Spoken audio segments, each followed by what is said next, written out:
On the shores of Slaver's Bay, Daenerys Targaryen stood overlooking the sea, her dragons soaring above the water, their cries echoing against the wind. She had recently taken Astapor in a bold move, acquiring an army of Unsullied in the process, a feat that had greatly expanded her power and influence in the region. Beside her, Ser Jorah Mormont, known in Westeros as Jorah the Undull, shared news and counsel, always vigilant of the shifting dynamics both near and far. Khaleesi, your conquest of Astapor has sent ripples through the free cities and beyond. Jorah began, his voice rough but earnest. Word of your dragons and your victories has traveled fast, even reaching the ears of those in Westeros. Daenerys turned to face him, her expression composed yet curious.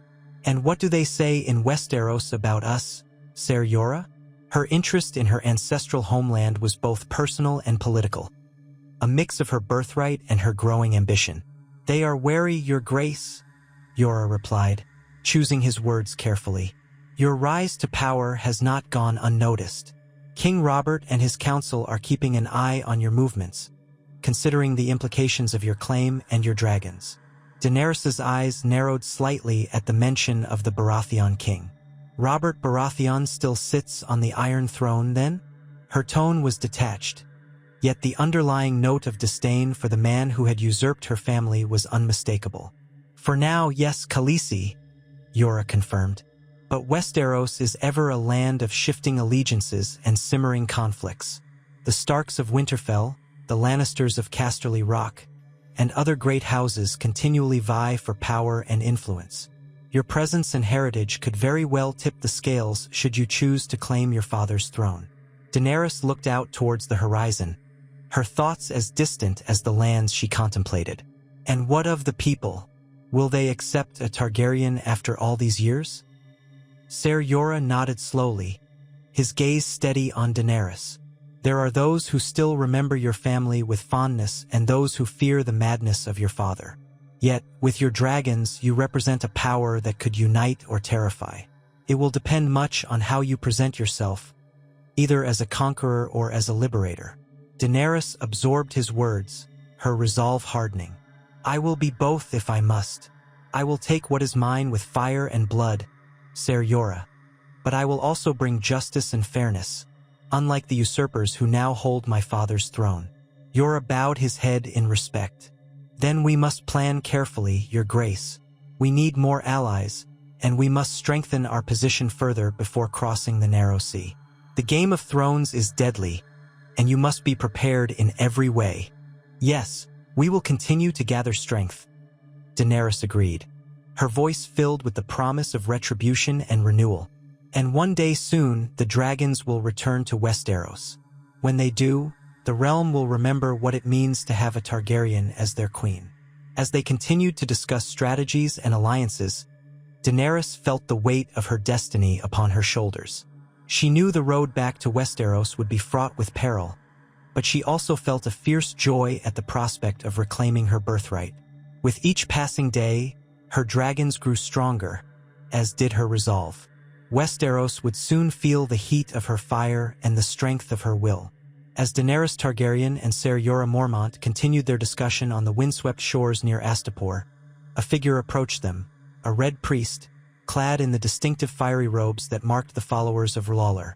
The priest bowed deeply before Daenerys, his eyes intense with the fervor of his faith. "Great Queen," he intoned, his voice resonant with the power of his convictions. "I bring you tidings from across the seas, from the haunted ruins of old Valyria where few dare to tread." He paused, ensuring he had the full attention of the Khaleesi and her protector. "There are rumors, whispered on the lips of those who consort with shadows and flame, of a sorcerer in old Valyria who commands dragons of immeasurable size. Creatures said to dwarf even Balerion the Black Dread in their might." Daenerys's interest was piqued immediately. The mention of dragons always drew her attention, particularly when spoken of in such awe-inspiring terms. "Continue," she commanded, her voice steady but filled with curiosity. The priest nodded, the light of the setting sun casting long shadows across his face. "This sorcerer is shrouded in mystery, yet they say he is the heir of House Bellarys, a lineage thought lost to time and disaster. He claims descent from Orion himself, who once proclaimed himself Emperor of Valyria after the Doom and ventured into its heart with his host, never to be seen again. Jorah Mormont frowned, skeptical of tales woven from shadows and rumors. And why should the Queen heed such tales? The world is full of men claiming ancient lineage and power. The priest's gaze did not waver, because, noble Ser, if true, this sorcerer possesses power that could challenge even Daenerys Stormborn. His dragons are not mere beasts but symbols of true Valyrian might resurrected. Understanding this power could be crucial for your queen's quest to reclaim her throne. Daenerys considered the priest's words carefully. Her journey had taught her the value of every piece of information, especially regarding dragons. "How do you suggest we proceed?" she asked, her mind racing with the implications of another Targaryen, or any Valyrian, wielding such power. "I would urge caution, yet also curiosity, your grace," the priest replied. "Seek knowledge of this sorcerer, perhaps send scouts to learn more, or even venture there when you are ready. The secrets of Old Valyria could hold the key to mastering the dragons you command and understanding the threats you face." "Very well," Daenerys said after a moment's deliberation. "We will consider your advice carefully. The mystery of this sorcerer and his dragons must be unraveled." The Red Priest bowed again. "Thank you, Queen Daenerys. May the light of R'hllor guide your path to truth and power." With those parting words, he turned and departed, leaving Daenerys and Jorah to ponder the possibilities of what lay hidden in the ruins of Valyria. Secrets that might bolster their cause or herald new dangers in the turbulent times to come. After the Red Priest's departure, Jorah Mormont and Daenerys lingered by the shore, the crash of the waves a muted backdrop to their intense conversation. Jorah's brow was furrowed, his gaze fixed on the horizon but his mind clearly elsewhere. "Khaleesi," Jorah began, his tone serious, reflecting the weight of his thoughts. "While the tales of ancient dragons and sorcerers might stir the blood, we must tread carefully. Dragons larger than Balerion are a threat unlike any other, not just to your enemies but potentially to all, including yourself." Daenerys looked at Jorah, her expression composed yet thoughtful. The dragons she had were like children to her, but she was not naive about the power they wielded. The potential of encountering creatures even more formidable was both exhilarating and daunting. "I understand your concerns, Ser Jorah," Daenerys replied, "and I share them. But if such dragons exist, wouldn't knowing more about them serve us better than ignorance? If there is someone out there who has managed to bring forth dragons from the ashes of Valyria, then surely that knowledge could help us understand my own children better." Jorah nodded, conceding the point. Yes, knowledge is a weapon, perhaps the most powerful one, but it is also a beacon that attracts all manner of dangers. If we pursue this sorcerer and his dragons, others will as well, drawn by the lure of such power. And some may not be as restrained or noble in their intentions as you, my queen. Daenerys walked slowly along the shore, her gaze distant. "Then we must be the first," she decided with a firmness that brooked no argument. "And the wisest. We will not rush into this blind. We will gather intelligence, assess the risks, and if we choose to seek out this sorcerer, it will be with eyes wide open and every precaution taken." Jorah, reassured somewhat by her measured approach, nodded. "I will begin making discreet inquiries, find those who might know more about the currents that swirl around Old Valyria. It's a place wrapped in myth and peril, but it's also a part of who you are, Khaleesi. Understanding it could indeed give you greater command over your destiny, and perhaps over the destiny of many others," Daenerys added, her voice carrying a mixture of resolve and a hint of destiny. "If dragons once again fill the skies of Westeros, it should be under a banner of peace, not conquest. Maybe what we learn can ensure that." Jorah looked at Daenerys with renewed admiration. Her capacity to see beyond mere power, to envision a world ruled by justice rather than fear, reminded him why he had thrown his lot in with this young queen, exiled and hunted though she had been. She did not just want to reclaim her father's throne. She wanted to transform the realm it ruled. Together, they returned to their camp, plans forming, ready to face whatever mysteries or monsters lay hidden in the shattered heart of Valyria. As the evening wind swept across the camp, Daenerys Targaryen stood outside her command tent, gazing into the flickering flames of nearby torches that mirrored the fire of her dragons in the distance. Jorah Mormont joined her, his face set in a thoughtful expression, knowing the importance of their next decisions. "Ser Jorah," Daenerys began, her voice steady yet imbued with the weight of leadership. "I have been considering our position and our path forward. Westeros is not just a land from which I was exiled. It is my birthright, and yet I know little of its currents and its kings." Jorah nodded, understanding the strategic and personal dilemmas entwined in her quest. "Yes, Khaleesi, Westeros is a complex tapestry of allegiances and enmities. Navigating it requires both strength and wisdom." Daenerys continued, "I believe it may be time to open a dialogue with Robert Baratheon, not as a conqueror, but as a ruler seeking understanding. Perhaps we should send an envoy to discuss diplomacy directly. It might pave the way for a more peaceful return to my homeland." Jorah's brows furrowed slightly at the suggestion. "It is a bold move, Khaleesi. King Robert is known for his prowess in battle and his hatred for the Targaryens, which was strong enough to lead a rebellion. He may take your offer of diplomacy as a sign of weakness, or worse, a trap." Daenerys considered his words, her eyes never leaving the flames. "Or he might see it as an opportunity for peace, a way to avoid further bloodshed. My dragons are growing, and soon their presence will be undeniable. If we can offer a hand first, perhaps we can reshape our return into something other than war." Jorah approached her, his loyalty clear in his eyes. "If you choose to send an envoy, Khaleesi, we must choose carefully. The person must not only understand our intentions but also be capable of navigating the treacherous waters of the Westerosi court. They must be able to gauge if Robert's intentions are honorable or if his counsel sways him towards conflict." "Indeed," Daenerys said softly. "We need someone who understands both the language of Westeros and the subtleties of power. This envoy must represent the strength of the Targaryens and the peace I intend to bring as queen." Jorah thought for a moment, then suggested, "Perhaps someone from Westeros itself, someone who has seen both the horrors of war and the potential for peace. Someone like Ser Barristan Selmy, if he were willing. His honor is respected by many, and his word carries weight." As Daenerys and Ser Jorah Mormont continued to deliberate on the best course of action for establishing a diplomatic channel with King Robert Baratheon, the idea of sending a neutral party remained at the forefront of their strategy.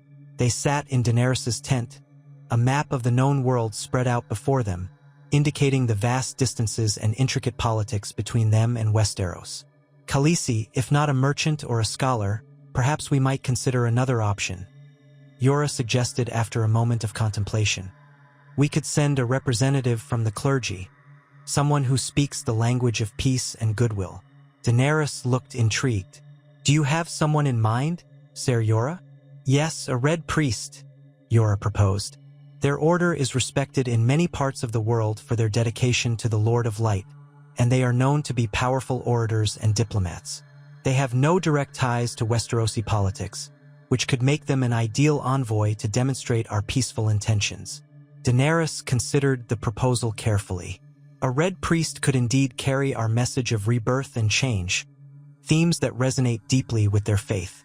Their knowledge of prophecy and visions might also appeal to certain elements within Westeros, adding a spiritual weight to our political overtures. Jorah nodded. "Exactly, Khaleesi, and their presence could subtly remind Robert and his court of the magic and power that now backs your claim, without the overt threat that an armed envoy might represent." "Who would you suggest we send?" Daenerys asked, thinking about the red priests she had encountered. "There is Moqorro," Jorah suggested. "He is wise and has shown great insight into the machinations of the world. His understanding of both Eastern and Western cultures could bridge the gap between us and Westeros." "Let us invite Moqorro to discuss this task," Daenerys decided. "I will speak to him personally about our goals and the delicate nature of this mission. We need to ensure he fully understands the nuances of our message." "Understood, Khaleesi," Yora responded, getting up to arrange the meeting. I'll have him brought to you as soon as possible. As Yora exited the tent, Daenerys returned her gaze to the map, her mind weaving through the possible outcomes of this diplomatic gamble. Sending a fire priest as an envoy to King Robert carried risks, but it also offered a unique opportunity to open a dialogue that could potentially pave the way for her return to Westeros. It was a move not just of power, but of faith. Faith in the visions of her dragons, the righteousness of her cause, and the hope that even across vast seas and entrenched enmities, change was still possible. As Daenerys and Jorah Mormont discussed the strategic plan for sending an envoy to King Robert, Jorah felt it necessary to temper Daenerys' expectations with a dose of harsh reality. He approached the topic with caution, understanding the depth of Daenerys' claim to the throne and her emotional connection to her birthright. Khaleesi, Jorah began, his tone serious and his expression solemn. It is crucial that we understand the reality of the situation.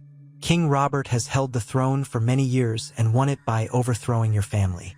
He is unlikely to relinquish it without a significant cause. Our envoy must be diplomatic, yes, but we must also be clear-eyed about our expectations. Daenerys listened intently, her eyes sharp. She had come to value Jorah's counsel, knowing it stemmed from a deep understanding of Westerosi politics and warfare. Jorah continued, making an enemy of Robert at this stage, especially given the disturbing news from Old Valyria about greater threats, would be unwise. The realm faces potential dangers far beyond internal squabbles over the throne. Dragons larger than Valyrian and mysterious sorcerers suggest a shift in the very fabric of magic and power. Now is not the time to be divided by who rules from the Iron Throne. Daenerys nodded slowly, absorbing Jorah's words. So, you suggest we approach this as an opportunity for dialogue rather than a demand for surrender? Exactly, Khaleesi, Jorah affirmed. Our initial contact should seek to establish common ground, perhaps even an alliance. We should present ourselves as a solution to potential threats, not as another problem for the realm to contend with. This could pave the way for a smoother return to Westeros, under more favorable conditions, and with the support of the throne rather than in opposition to it. Daenerys considered this strategy carefully. It was a departure from the more direct reclaiming of her birthright she had envisioned, but the changing circumstances required adaptability. We will need to ensure our envoy understands this delicate balance. We are not relinquishing our claim, but we are also not declaring war.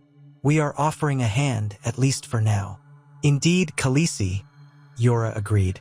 A hand that could very well turn into a powerful arm when the time is right. For now, we build bridges rather than burn them. Daenerys felt a renewed sense of purpose, seeing the wisdom in Jorah's approach. This was not merely a concession but a strategic positioning, one that acknowledged current realities while keeping her ultimate goals in sight. She was learning that the path to the throne was not a straight line but a complex maze that required both boldness and prudence. Thank you, Jorah, she said, her voice firm. Let us prepare Moqorro for this mission. He must carry not just our hopes for the throne, but our hopes for the future of Westeros. As they finalized their plans, both Daenerys and Jorah knew that the road ahead would be fraught with challenges. Yet, this approach might just offer the best chance for Daenerys Targaryen to take her place in the world, not just as a queen of war, but as a beacon of stability in tumultuous times.